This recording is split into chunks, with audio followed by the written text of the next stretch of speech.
amount of value as it would with a Ying on the board, but will still be a crucial operator on defense. Warden is often quarterbacking that play when the smokes go out because, well, you can see through them. With those smart glasses on, revealing whatever is on the other side of it.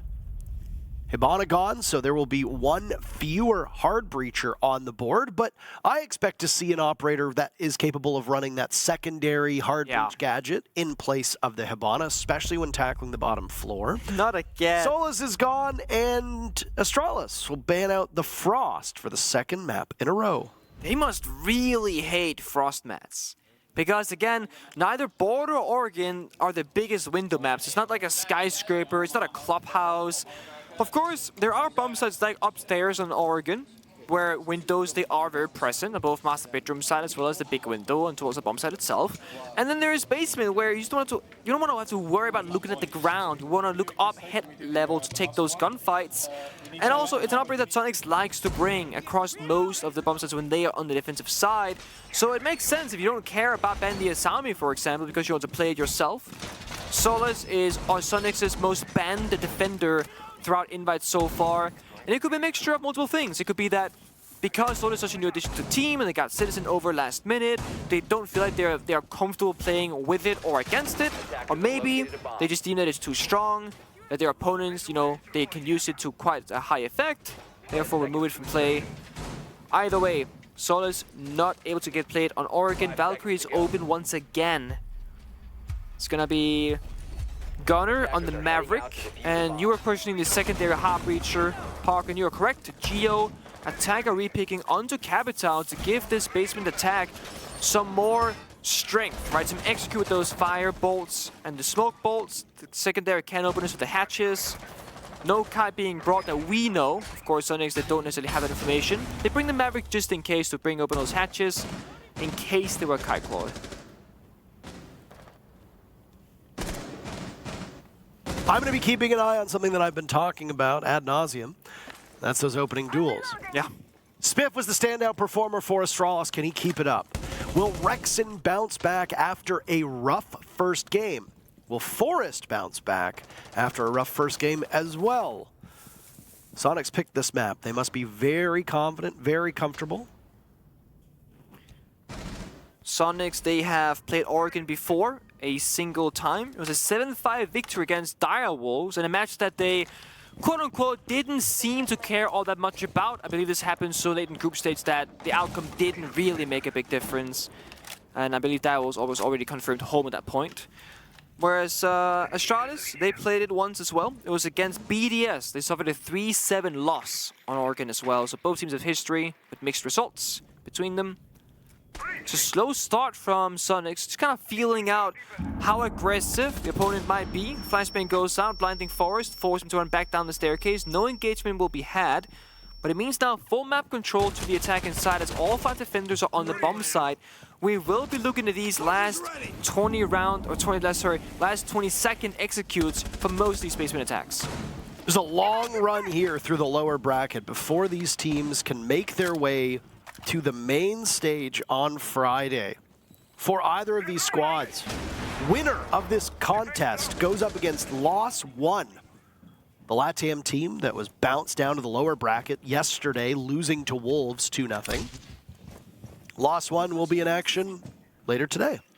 So the winner gets about a 3-ish hour rest. If you're Soniqs, you want to get this game over with as quickly as possible so that you have as much time to prep. It's almost mutually assured destruction if this goes to all 3 maps, because either Astralis or SQ are going to have limited time. Hold on a second here. Soniqs, their guns have found their marks. Rexon's the first one to die for SQ. Gunner joins, but not before Spiff and Iconic have both been eliminated.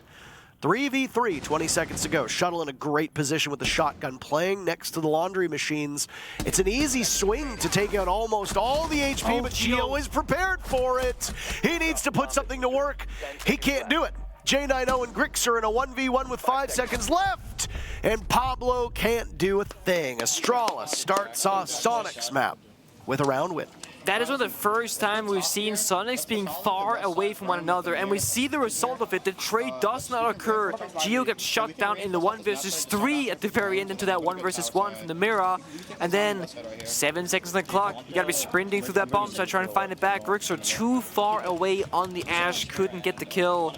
But that's the basement bomb site. It heavily favors the defenders, and yet it comes down to the absolute final moments of the round in that 1 versus 1. That just tells how close this match is likely to be on Oregon as well. Mirror being brought out in the Warden. Again, respecting the smokes and the possible flashbangs. Now Ying is banned away from Astralis, so the power operator of Ying is gone, but Capita brought in round number 1. Hovered for a brief moment in round number 2. A Tiger repicked onto Amaru instead. Back to Capita. We're gonna go back to Amaru. It's the same color. Maybe he's just getting confused. Oh, And it's different. it's a Maverick. So the Amarus often take big tower control very quickly, but there's an attic rotate from Astralis, so most likely Gunnar realizes that they can't just fly on in tier 3 of tower. Therefore, the Amaru pick goes down in value. Going to Maverick instead, guarantee those will also be opened on up. No claws being brought from defenders once again, but the Jammers from Shuttle will be there to slow things down. There's an upstairs hold of kids' bunks. They're not downstairs in kitchen. One thing that the Ying ban does tend to result in is a higher pick rate of Capitao. Yeah. We saw that on Cafe in the matchup of SSG that we did earlier today against Heroic, and we're probably going to see it again here on Oregon, because while you have a Ying that can blind everybody, the Capitao with those fire arrows, capable of keeping people at bay, doing a lot of damage, but mostly displacing and creating area denial. And then if there's either no Warden on the board or you can get an early pick on the Warden, those smokes are extremely strong. Now, as we heard Astralis say before the map even began, we need a Warden. Yeah. Iconic is running the Warden on this round, and I suspect that for most Laundry Supply and then the double dorms defenses from both of these teams, a Warden will be present. Yeah, I would not be surprised that was the case either. It's Iconic on it right now. The way you look at Oregon is that you typically have your stable 3 of operators. There's going to be a hard breach of Thermite, nades on either the Sledge or INL both, and 1 soft breach operator. Gunnar on the Maverick is the +1 operator. Could be, the execute operators like Lion, like Capitao, Ying if it's open, or the secondary hard breach.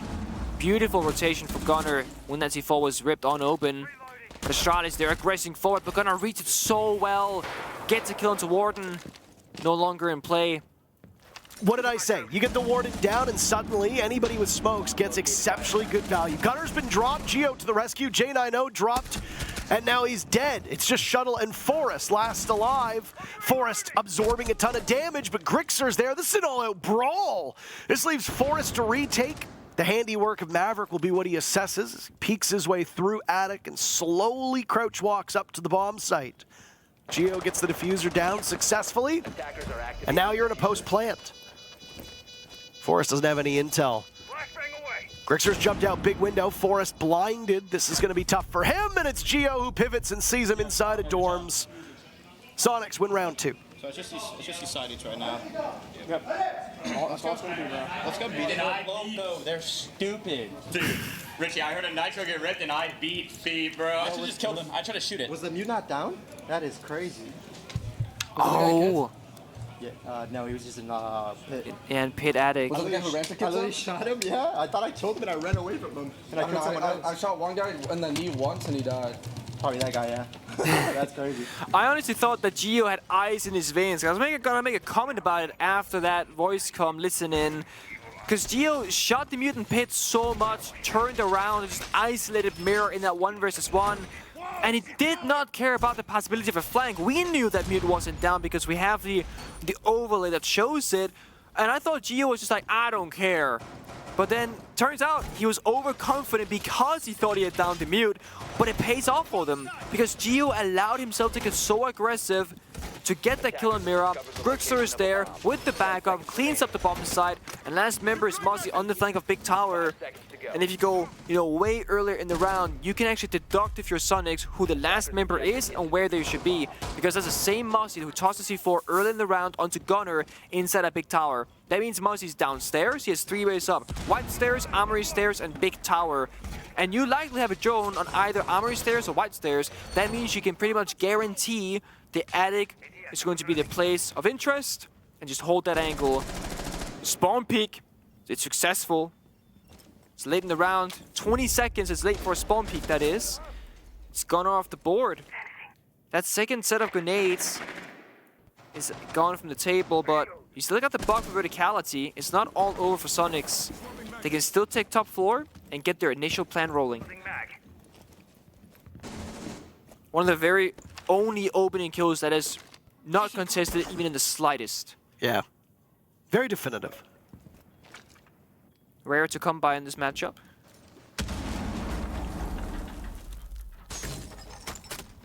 Huge pick on the Gunner. Gunner's another player in this map who's had some consistency issues. It's been called out on social media. It's been mentioned by him and his team. It's not the start that they want from him, especially on this sledge. In terms of soft destruction, you've got Rexen there as well. Rexen has not started off as strong as one would hope. Map number 1. Rexen was way below his expectations. Seeing the same thing so far on 2, but we're halfway through round number 3. There's plenty of time for this to turn around. Difficulty here for Soniqs of breaking apart this stronghold. They're coming from the same angles. Big window is there, but a beautiful opening from Rexen. And he picks up 2. Grixer with 1 as well. Astralis lose 3 players. They're left with these bookends of Iconic and Forest on the left side of your screen. You got Nalda. Capcan Trap still up. There's 1 EDD in the pocket of Iconic. I don't think he's going to have time to put it down, nor the desire to do so. Forest here's 1, and he does a lot of damage to Citizen. That cloaking device isn't going to save you. Forest, mag dumping, still 51 bullets left. That's the power of the Alda. The bomb site, though. Not where the skirmishes are happening. The last 3 players from Soniqs have to head over towards meeting. They've got the hatch opened up, just as Soniqs have done. Great patience. Geo is going to drop amidst the flashbangs. He can get the plant down, and he's got some safe coverage. The buck walks out. Iconic easily finishes off Rexen. That's what you get, Rexen, for those 2 picks earlier. Forest far enough back that Alda once again can chew right through them, but you cannot stand pat because the timer runs against you. Geo sitting on top of that diffuser. He does more than just get the objective. He gets the kill. What can Iconic accomplish? They're going to watch him from hatch and give his position away. Grixer don't miss. Soniqs 2 in a row. Gunner, you need to get on the cams, bro. I'm flicking 17 Bro, cams. I'm flicking 17 cams. I got told to hold flank, I got told to hold someone else's cam. They're gonna go laundry. What do you want to do? I was just saying, Richie It's said okay. hold his cam. It's okay. It's okay. I know, They're I gonna went, go but laundry you died like the moment I slipped It to doesn't matter. Shut up. As long as we're like making. Next round. Can't get too caught up in the chaos of the previous one. Now, one thing that Soniqs they've done like 4 times now, 3 times on border, 1 time here in Oregon, is even when the bomb planter cover dies, Geo still sticks to the diffuse with confidence, either gambling or because there's information available to them from drones. And it just means that 3 versus 2 going to a 2 versus 2, because the bomb goes down, Soniqs they maintain the advantage, effectively trading a death for a successful bomb plant. And then that clock starts. 45 seconds, takes 7 to defuse. They had that control above in the meeting hatch. That means they can see diffuser even if Geo were to die post-plant position. It's nicely held. Basin bumps out again. I'm a little worried about the frustration that just came through right there for Soniqs, though. And I'm not worried in the sense that this result matters to me. I'm worried in the sense that if Soniqs start to tilt and they start to fight, obviously, things are going to go south for them. Right now, you're the team that won map number 1. It wasn't your map. Yeah. Sitting quite comfortably, 2-1. How does Oregon look in terms of sides? Well, Oregon came into today, as we said, one of the least played maps, but it is quite defender-sided. 62% of all rounds won by the defense. That is a very high number. Yeah. Laundry Supply Room is the 2nd most defender-sided bomb site in this entire map pool. Astralis won that site, so things going according to plan. Dorm kids upstairs, also defender-sided. Meeting hall kitchen, not defender-sided. Kitchen dining is, but it doesn't have as much of a pick rate as the other bomb sites. Back downstairs to this laundry supply. This will be the test for Soniqs, I think. If they can crack open this round and they can go up 3-1, proving that they can win the second most defender-sided bomb site in the entire game, then Soniqs are in great shape moving forward. No, this is certainly the moment to shine for Soniqs. And I mean, remember back when the first time they attempted it, it came down to 1 vs 1, 6 seconds left on the clock. It was so close. It's very doable. Shuttle isolated on the roam, could get caught off guard here. Gunner, he's in the right position. They don't know for sure where he is, though. It's a bit of a guessing game. Much better game for Shuttle, but he's about to turn his back to Gunner. He sees the footprints. Yeah, he knows. I think he's got a great idea of this. He's not going to give his position away. The beauty of the Jackal Inox is that you don't need to actually activate the scan to know where somebody is. You can just follow the footprints yourself. Does Shuttle know? I think Shuttle knows. He dies.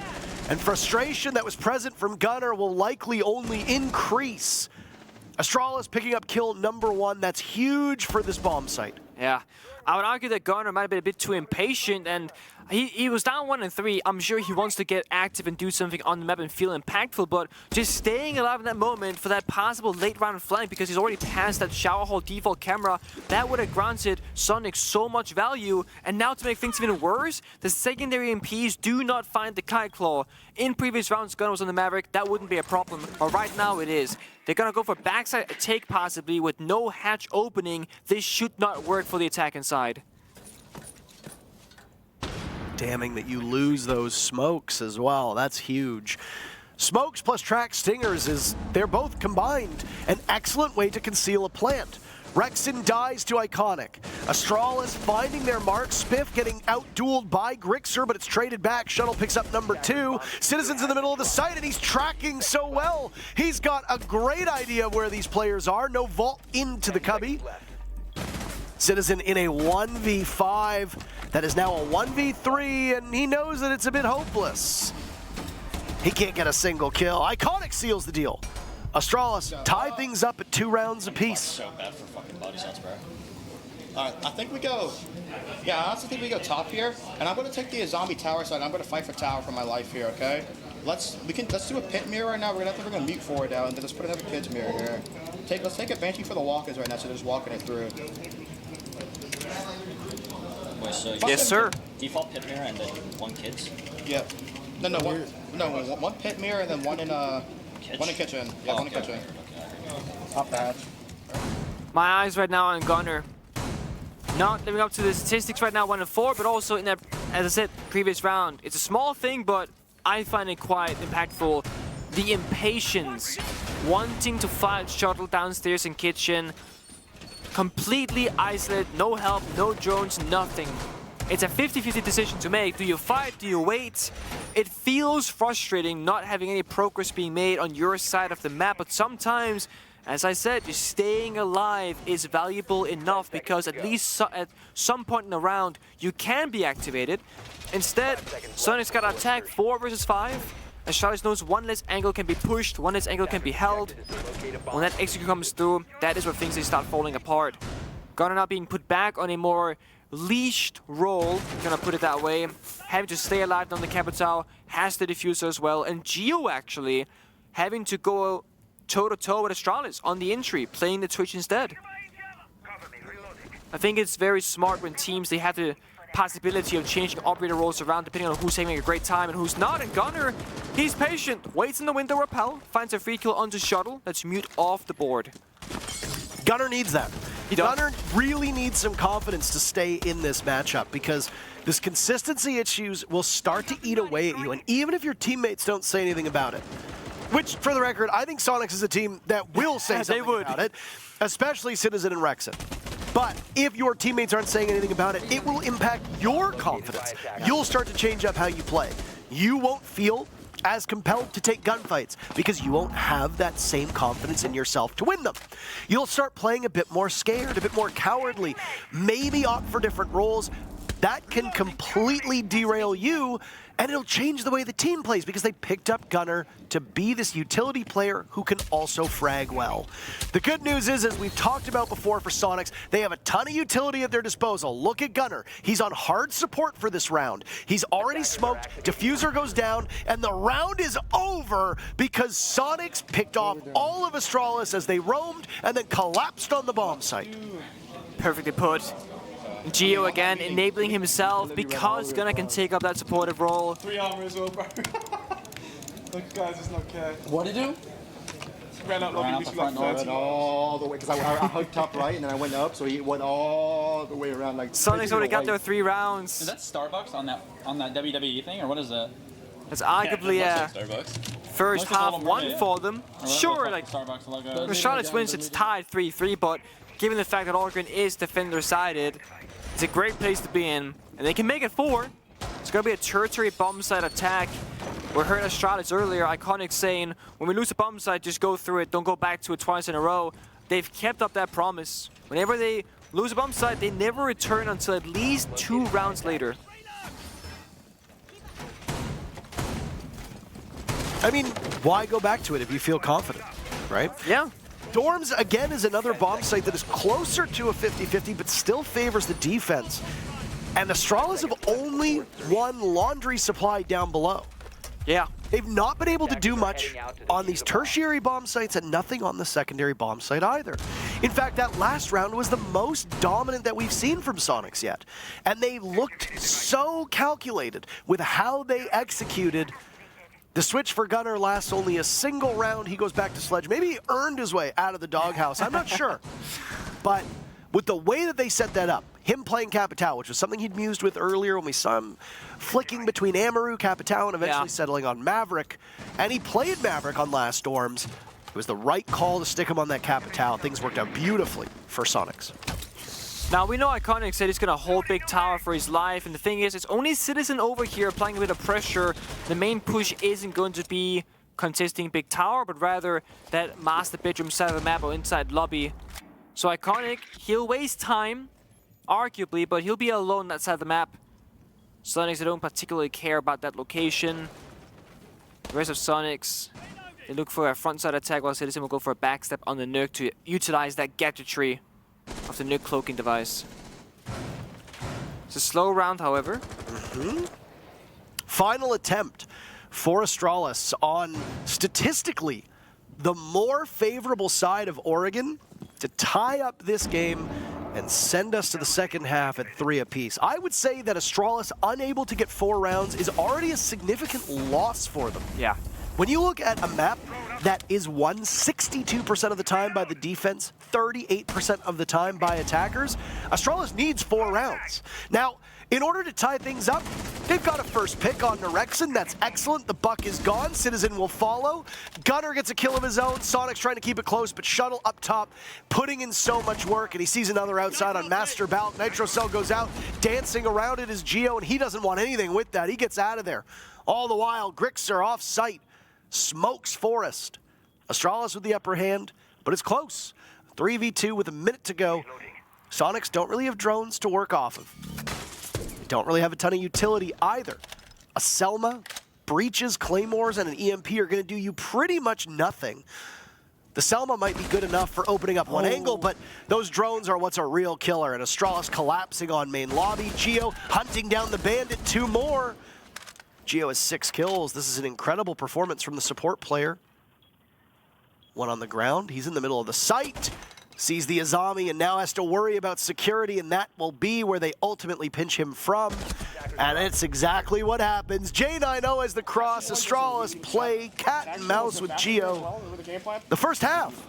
3-3. Beautiful crossfire being held in the 1v2. We need to do some hard nose fucking arc here. Side's off the clears. So these guys counter. Are we gonna do? So we could do Gunner on Freezer. We're not going to be able to do the Z play. We've shown it on stream. Okay. Okay. Blue cat. Ring. Remember, gotta be these guys extremely fucking fast. execute. Yeah. Yes, executes.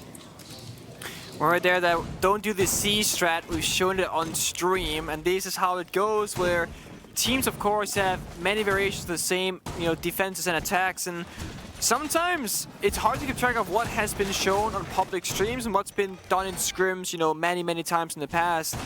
And also, have you scrimmed Astralis using that particular strat? Because these are both two teams from North America. Odds are that because they're in the same region, they scrim each other a lot more frequently than that if it was like an EU-NA matchup or even an NA-LATAM matchup. So they won't do whatever that strat is going to be. They got something else cooking up. They got Gunner on the Kite Claws to deny those hatches. That means either Thatcher or Maverick will have to be in play from Astralis' attack and lineup. They got the Bug as the secondary Heart Breacher together with the Capital. So a ton of different utility because there's no main Heart Breacher. Then you get the Thatcher in the mix, which kind of brings it a little bit down as well, as the primary gadget is just going to be that primary EMP.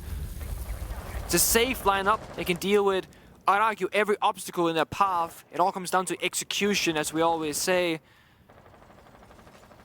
It's going to be a roam clear first. Astralis going from small tower. Forest making the way all to big tower by himself. Start droning out the green hallway. Soniqs, they have some presence in main staircases, just looking for a drone or two. Fall back one room, stall for a little bit of time. Attackers typically want a minute and 10 to 20 seconds at minimum to start working that bomb site itself. That means opening up the hatches, tower stairs, etc. So Astralis, within the next 30 seconds, should start breaching open those hatches to be on pace. Very bad game by Spiff so far, and that is a boat anchor for Astralis. An albatross around their neck, if you want to use that term. I mean, you've got this weird duality where Shuttle is now playing far above his own standards and historically far above where we've seen him at the Six Invitational. Yeah. And he's getting impactful kills. He's roaming, he's not playing sheltered roles, he's not playing sheltered positions on this map. Spiff on entry has just not been getting it done. And it could be you're a newer player on a newer team, you haven't played a lot of Oregon at this level. On maps like Border, where Astralis is very familiar, yeah, Spiff is going to do a lot better than on a map like Oregon, where he might not be as practiced. It's a learning curve. He'll get there eventually. He's shown great potential and has been an extraordinary performer for Astralis. But that 4-2 that we talked about, that Astralis should have hit on their defense, could have been possible if Spiff was a bit more comfortable and playing a little bit better on this map. All the while this is happening, Rexon had that good round, but other than that, he's been very quiet for Soniqs still. The best rated player for SQ, and he has not been able to have the influence that he wants. Astralis rushing into the site. All of a sudden, they've got a flawless round if they can find Grixer. And they get it. Why? Goodness gracious. A flawless basement attack to start things off. The pace was good. 1 minute 40 seconds, hatch got opened on up, but they go for that out of nowhere execute. J9 finds the opening, Astralis the follow-up, dropping down the meeting hatch, and just wins every single 1 versus 1. The next time, if they go base again, bro, let's drop before, just gonna mute, and we can prep the util. Yeah, fuck talking about what they just, let's see what they're doing right now. Stay ahead. We know they adapt round the round, so we gotta stay ahead. Let's keep it going. Find this info right now. See what they change, because they're gonna be changing something. Yeah, again, wise words from Iconic saying, let's not predict the next time, but see what they do. And it's a wise call to make because they're not even downstairs. They're going to change their bomb site despite that basement being so favorable to the defenders. They're going to go secondary instead. Kids Bung, change things up. Don't allow Astralis as good of a execute-oriented bomb site. I mean, if you think that Astralis just have the special sauce when it comes to that bomb site, why go there again? There's always that strategy in play as to whether or not a team will defend the same bomb site twice in a row. You've spoken about it a lot, and your experience being there, honestly, it's incredibly vital for the people that are listening. The thinking behind it is that if you think that it was small little mistakes that can easily be corrected yet have a massive influence on that round, then go there again and tighten it up. Yep. If you think that you got blown out and you're like, damn, we got smoked, you're going to go somewhere else and say, maybe we'll take a round off. Yeah, absolutely that. And the thing is, let's say they win basement, they got to go kids defense anyway. So now you can just change up the rotation. Don't give Astralis the pattern recognition either, because when they go back there, that information can be older in the back of their mind, and it's hard to pick apart what's actually going to be different. So I think it's a wise choice to make. And Astralis have to adjust their entire attack. Armor flying in tier 3, but it's clear. No one's there. Oh, look up. Look way up. It's a bird, it's a plane, it's a comet! No, it's an Amaru, never mind. We've seen our fair share of funky Amaru strats in our time, and nowadays people don't go as crazy with it. They still take that map control incredibly fast. I mean, a lot of people still view this Amaru as a bit of a troll pick, but there's a lot of value from that operator. First kill of the round comes with just a minute off of the clock, and it's Gunner. He's turned things around after a disappointing first half. And again, it's all about the confidence. Yep. Especially on defense, because now you can swing out into gunfights whenever you want to. It's easier to pick your fights as a defender in Oregon because very quickly in the round, the attackers, they'll let their position be known. Master bedroom, balcony, attic, for example. And sure, the attackers can execute and they can walk up and take the fights, but before the execute happens, you as a defender can make your decision to up and fight back first. That's what Gunner did. He knowingly took that gunfight, swinging out aggressively. He got rewarded for it. Now they got the advantage. Again, these are Maru strats. No way. If you hit anybody on the way in, you will kill them effectively. We had one Garaha kill so far in this event. I think it's the first Garaha kill that we've ever seen in an international tourney. Gunner's gonna hear this. Have they droned him? Oh, he might not. I mean, all quiet on the Western front. You gotta go at this point. J9O doesn't have any other options, and he's in, but he can't contest with Soniqs as they find every player on Astralis. They've set themselves up for their own flawless round. Unless Iconic can drag one down, he does. But that's all he gets. Oh my God, bro, these fucking guys. 4-4. These two teams so evenly matched on map 1, and it has not changed at all on map 2. also, that's basically 2 flawless rounds in a row, but for each team. It is never close, but at the same time, oh so close. J9O flicked too early, doesn't get the kill, that ringing. Ooh. Oh, that's not. No. I don't care for that. Oh, that was nice to my ears. No, not one bit. And now we see that base and bump site come into rotation again, so yeah. Now the mentality kind of gets to reset. Soniqs can make small or big adjustments to the bomb site. They're bringing the same operator lineup as previously. Came down to that backside execute. J9O was on Twitch last time, got to open and kill the DMR. That really started things off for Astralis. Operator style for them, they said, let's see the bomb site, see what changes that Soniqs have made, and then we make adjustments ourselves. So far, 2 attacker repicks being shown. 10 seconds to insertion. Nuke onto Buck, get the floors on the board, sense a blitz. So you know what blitz means. It's a very It's rush time! Yeah, buddy. Gonna go that blue, most likely. Just hit it super quick. Of course, they could also say, we got the blitz for when we want to go quick, but it won't be right off the rip. So there is, of course, a matter of like the rush will occur, but it might not be happening in the first 30 seconds. It seems like Astralis, they are slowing things down. Drone out how many roamers there are before making the decision. J9O, with their Terror drone, starts prepping blue, gets the Goyo fire. He also got the shield and elbow, but at the very least he got the barbed wire if there was a shield. There's no remains of a shield. Did he get to, oh my God, Nick, did he get it or not? Well, I'm trying to figure that out. I'm gonna say he got it, because I don't see a shield anywhere. Good job, J9O. Great job, buddy. Where are the members of Astralis? Sensors on the main stairs. Blitz going towards construction. So it's been prepped and ready for the Blitz now. That Goyo fire canister was popped earlier. But I think Astralis will apply pressure from multiple sides at once. Lobby stairs, freezer stairs, and big tower.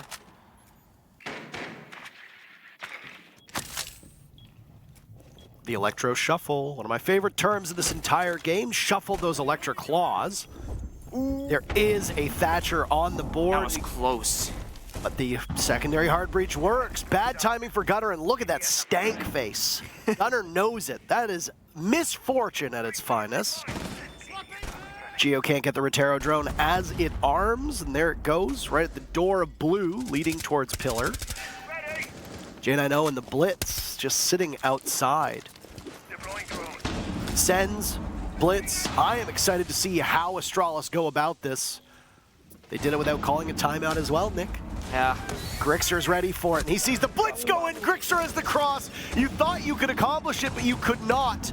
Now Grixer will sit there and post up as Soniqs, Gunner in particular, gets 2, sends drops to Shuttle. They're out of action, and it's Spiff in a 1v4. On the back stairs, 3-7. Well below the high-flying performance of the previous map. What do? You're going to hit the barbed wire on blue. Whether you make noise walking through it or you melee it, they're going to know you're coming towards pillar. You've got the hatch that's been opened up from that secondary hard breach, but if you drop, there's going to be a set of eyes on it, and if not, somebody's going to be playing tight corner waiting for you to make that sound. And there it is. Citizen decides to go for the kill. That is an ego check, if we've ever seen one. Yeah. You have time to pull that off. Because while we've been talking about Spiff's advance, 25 seconds have been removed from the clock. Now it's do or die. Soniqs hoping to regain the lead, push themselves ever closer to ending this series and continuing their lower bracket run, and they'll do just that on this round. 2 more to go, and Soniqs put this map away and the series away. Yeah, so I think it was a good idea by Astralis to go for that late push with the blitz, but the only issue was missed timing between the floors and the blitz push. The Terror drone came out after Blitz died. It was a Warden. Right place, right time. Gets that free kill. We've done this. We showed these guys this, by the way, and they just went small. They just ignored us and went fucking. These are the ones that remember. I got white guy. Yeah, they tried to slaughter me. Oh yeah. They like. So it's again the small things. The devil really are in the, or devil is rather in the details. Or devils. The devil, yeah, maybe there are multiple devils. I mean, if you follow religion, there are indeed multiple devils, just as there are multiple gods. And the devil appears in various shapes, depending on who you are. That's correct. Yeah. For me, the devil, olives. Yeah, and also bread. Yeah, and bread and sugar and a lot of things, Parker. That's unfortunate. For me, it's chocolate. It's always just like, I just want to taste it whenever I see it. You know, I can't stop myself. I'm working on it. I never really had a sweet tooth, which I suppose does benefit my health condition, but I always loved pasta, I always loved bread, I always loved grains. Thanks to a Canadian discovery, this thing called insulin, I can still eat them. Just, I have to be very careful. Anyway. Yeah. 15 seconds into the round, that's enough banter. Small tower extension by Soniqs. Gio mentioned it in the voice comm, said that they just kind of left us alone last time, so let's do it again. And it appears that Astralis, upon discovering that they were indeed holding that small tower, they will go elsewhere. So master bedroom over, open up that soft wall, it's Spliff on the entry, gets the evil Chem of Armory through the wall, there it is. He needs backup though, can't take top floor all by his wholesome. There are multiple members here roaming, that's a free kill. Oh, Spiff gets it, Rexon shuts him down. If Rexon comes online, this could be over for Astralis. The sleeping giant. Hasn't had much of an impact so far. The kills he's gotten have been hugely influential, but they've been few and far between. Not the case for Grixer, who now through the barricade, aims for somebody on Astralis, doesn't connect, loses more HP than it was worth. Stage has been blown up, as has Attic. J9O's exothermic charges are both perfect, and it now will force Soniqs to retreat off of their aggressive hold towards back tower. For Soniqs now, tough choice. Do you hold on to near the bomb site? Do you lash out for a pick? Because both options can work. Iconic on the nuke here could find an absolute freak inside of server. Oh, and Iconic finds that opening. Suddenly, Astralis has reduced Soniqs to just Gunner. They say, okay, you want to take off the site? We've opened things up. We'll punish you inside of it. That same stank face on Gunner. Surprised by the shots that will hit him. 4 players from Astralis. He walks into the grenade and then out of it. Thrown recklessly, haphazard-like, not timed properly. One inside of showers. Gunner gets that kill, but loses most of his HP in the process. Astralis also know where he is now. Looking like another 12 rounds, Nick. Yeah, it does. Looking like another 12 rounds. All Astralis needs is the single pick. Gunner working well against the time, but the patience from Astralis is just too much. And the moment he engages a single player, they're going to punish him for it. J9O He was exceptional that round. Did a lot of things that you don't see on the scoreboard, but J9O, a pivotal force for Astralis. And again, we've got a tie game. Neither of these teams able to shake one another. On our side, with the Flores here, and you guys take tower right now, because I think if you guys breach your tower, it's gonna make the trophy position a lot weaker. So reverse take? Yes, reverse take. Let's kill this kitchen dude, and let's create some pressure, okay? Because if we break the split pressure, let's make sure we move here, okay? Okay. Let's go. Yes, sir. Iconic, of course, finding that 2K opening from the freezer below, walked up the staircase, using Nuke to perfection, not showing himself early in the round meant that Sonic couldn't track his whereabouts. If you see Nuke somewhere, you can typically figure out how long it'll take for them to get to that next position based off how fast you move in Rainbow Six Siege, and players at this level of play have a really good read for it. So by hiding and waiting for the right moment, just striking a single time, you'll go untracked the entire round until it's over. Upstairs hold from Soniqs, and Iconic, as we heard, wants to take out that kitchen dude downstairs and apply that pressure. That's not going to be easy, however, if there even is a kitchen player on this bomb site, because it's right below the bomb site itself. There is a rotate in towards server, so that kind of gives us a tell that there might be a member there later in the round. Oh, I think Gunner was putting down the gadget and got shot through the window. It looked like it, at least. I don't think he was swinging back. Unfortunate. It's Forrest to get that kill. Forrest 7-7 now, even on the board. This might force Soniqs to be overly aggressive. Rexon actually snuck past the Twitch drone. Yeah, this is a huge opening right now for Astralis. Look at this. They're going to add to it. Grixer goes down. Soniqs watching this magic that they had on Oregon just completely evaporate. And what revenge it would be for Astralis after Soniqs took Astralis' map for Astralis to take Soniqs' map.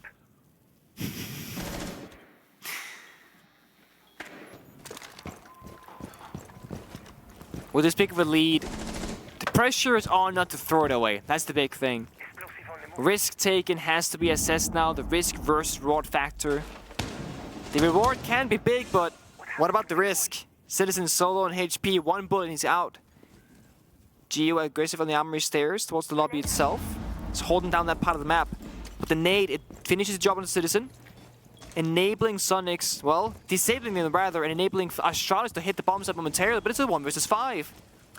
And it's Rexon 2. Makes it a 1v4.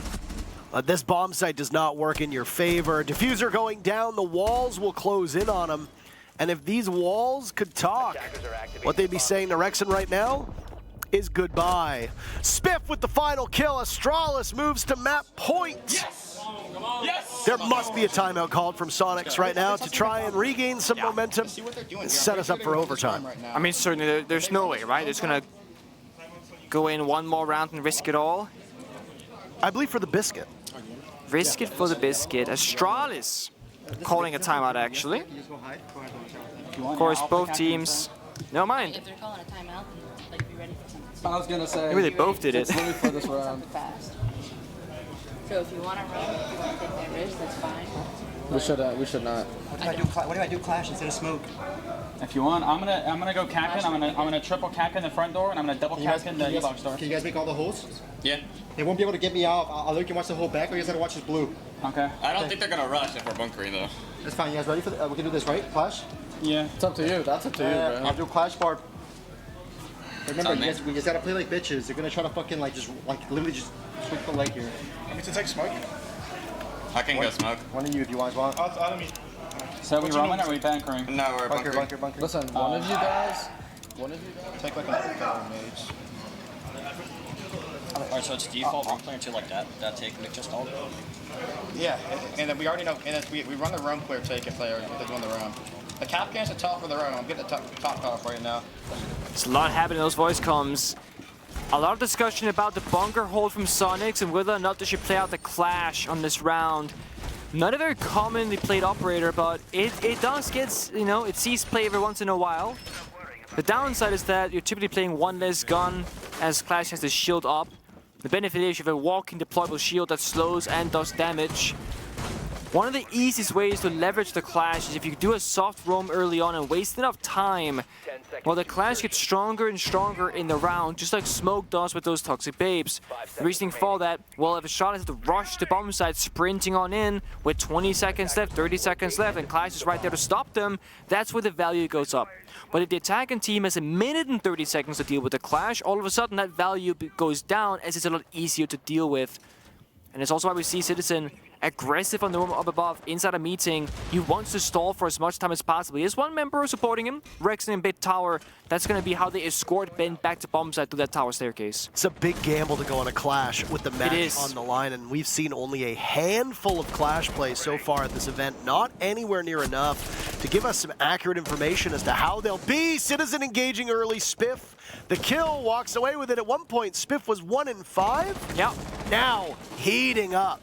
Spiff suddenly 8 and 9. And it all started with that very quick, very aggressive take onto Laundry to start off this second half. Since then, Spiff bouncing back to more of what we saw from the very first map. Now he'll go for intel, assist the rest of his team, not through kills, but from information. Again, confidence so important. You're gonna take a 1v1 against Citizen? That's not ever something that you'd want to do. But Citizen himself finding him in a odd place, really. 5 and 10, not looking too hot and losing out that gunfight while Soniqs are fighting from behind to make things worse. With the clash being played, you only have 3 active guns on the board. When Astralis start hitting down that bomb site execute, there's only going to be 3 guns that can shoot back and a walking shield. That means Astralis, they can almost guarantee an opening somewhere with 5 members alive. Absolutely. Citizen having a rough map as well. 5 and 10 is not a good performer for somebody that you brought over specifically to be one of the main points of attack. Plenty of time in overtime. Almost like a mental reset, but if you're Soniqs, you gotta get there first. Yeah. They see the clash. This is where things get tricky. Look at the lineup from the attackers. They've got 2 nades, Forest hands. Okay, they've got 1 nade from Spiff. Outside of that, and I guess the EMPs, there isn't a ton they can do. Try to knock this shield loose. Geo taking some damage, and now he'll slow them down. He relies on his team to do some damage, but Astralis' guns are better. An act of desperation from Geo, but Astralis send us to map number 3. The same scoreline as which it happened in map 1. Both of these teams take each other's maps in the 12th round. That gives us a showdown on Theme Park, and what a ride it's gonna be. Yep, Theme Park, much more structured and strategical. It can play out so differently. I like the Clash of 10, but Astralis